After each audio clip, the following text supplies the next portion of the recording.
And now to that dire warning from top airline executives over a potential aviation, quote, catastrophe. That's what they're calling it when AT&T and Verizon roll out their new 5G service, wireless service tomorrow.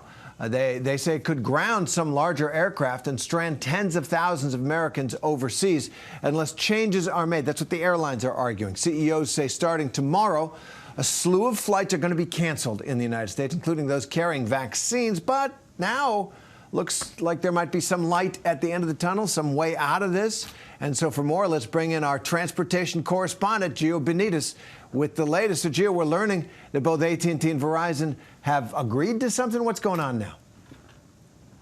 Yeah, Terry, there's a bit of breaking news now because it looks like crisis has been averted, at least for the major cancellations and disruptions that we were looking at, because AT&T and Verizon say that they're actually going to put these buffer zones in place. They're not going to activate towers that are closest to some of the major airports. So that's good news in terms of whether this is going to affect the airplanes. But basically, Terry, what was happening here is they didn't quite know. The airlines, the FAA, they didn't quite know whether 5G would affect what's called the radio altimeter on a plane. That basically tells pilots how far they are from the ground. And that's why it's so important, because they need that when they're landing, especially in rough weather. Without that, they would have to reroute. And that's why the airlines were saying we were going to have to cancel all of these flights.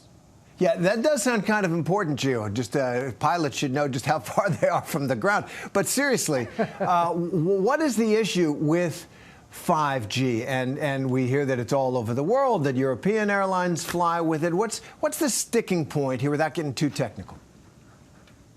Yeah, so listen, so the FAA, they actually say, yeah, other countries do in fact have this in place and there hasn't been an issue, but that's in part because there are permanent buffer zones around these airports. So it's permanently blocked within a certain radius around these airports. And we're seeing there that statement from the FAA. They say they continue to work with the aviation industry and wireless companies to try to limit 5G-related flight delays and cancellations. And that is what they're doing. But around the world, when you look at this, what we're also seeing is that in the U.S., in America, this signal, this 5G signal, this stronger 5G signal would be 2.5 times stronger than what we're seeing around the world. So the airlines are basically saying, listen, we don't want to test this with planes in the air full of passengers. And that's why they just want to hit the brakes on this just for a little bit. But the wireless companies, they've been saying, you know, you've had 2 years to look at this, but no doubt they are still delaying their 5G rollout. And Soja, we have heard, as you were just reporting, this breaking news that there is some timeout essentially being called right now. But we're also hearing, I guess, some airlines have already canceled flights, citing 5G concerns. Yeah, some airlines started to do that in advance, especially around the world. A lot of airlines around the world were looking at this, especially with those larger planes. Those larger planes were a very big issue. But it may just be because the news hasn't gotten to them just yet. So that's one of the things they're looking at. But if you're looking at these major airports, so think the New York area airports, the DC area airports, those right now are probably going to be protected for a bit until they figure out, and the FAA and the airlines and the wireless companies, until they come to an agreement about what should be done in the future. And so the airlines, I guess, have asked the federal government to step in here. Is there a role for the White House? Is there leadership that needs to happen from here in Washington? Well, a lot of people say that this is the FAA. The FAA needs to make a decision about what they do, because what the airlines were asking for were basically, you know, the wireless companies, they did not want them to have this 5G signal within 2 miles of an airport. They said, you know, once we figure out if this is safe, we can go ahead and shorten that radius. We can make it smaller. But right now, we want to start at 2 miles. That way, if there's any issue at all, we're protected and we're able to land these planes safely. That's what the airlines were asking for, and they were asking the federal government to step in. It turns out that the wireless companies are the ones who said, you know what, we're just going to voluntarily pause this right now. We're going to delay this at some of these major airports. And that was an unexpected move. But no doubt about it, we know President Biden has already addressed this now. The White House is looking at this, and they're trying to come up with a solution about moving forward. That sounds like the right thing to do for sure.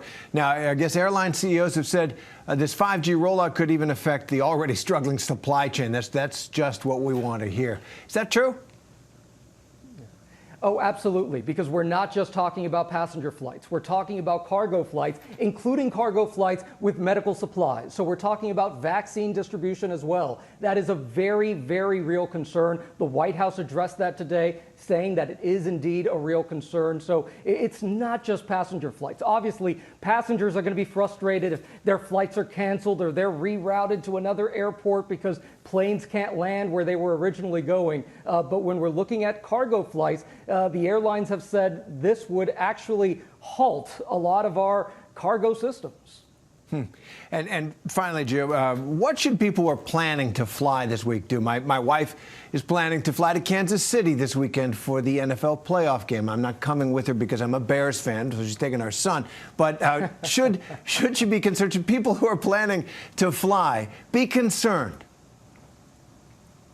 Look, if this were just a few hours ago, Terry, I would have said absolutely. Right now, it looks like the major disruptions. There's still going to be some problems, right? We're still going to see some cancellations and delays, so you might want to expect that. But overall, especially if you're flying into major airports, most of these problems have been avoided. And so that's the good news right now. So if you're flying this week and this weekend, you might be okay. But if you see a problem, that is something that we're still looking at because some airports still will have this 5G nearby and they're not going to turn on that device that they need to land. And so depending on the weather, if the weather is clear, you're probably okay.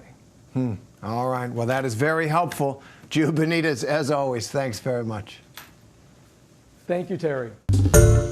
Hi, everyone. George Stephanopoulos here. Thanks for checking out the ABC News YouTube channel. If you'd like to get more videos, show highlights, and watch live event coverage, click on the right over here to subscribe to our channel. And don't forget to download the ABC News app for breaking news alerts. Thanks for watching.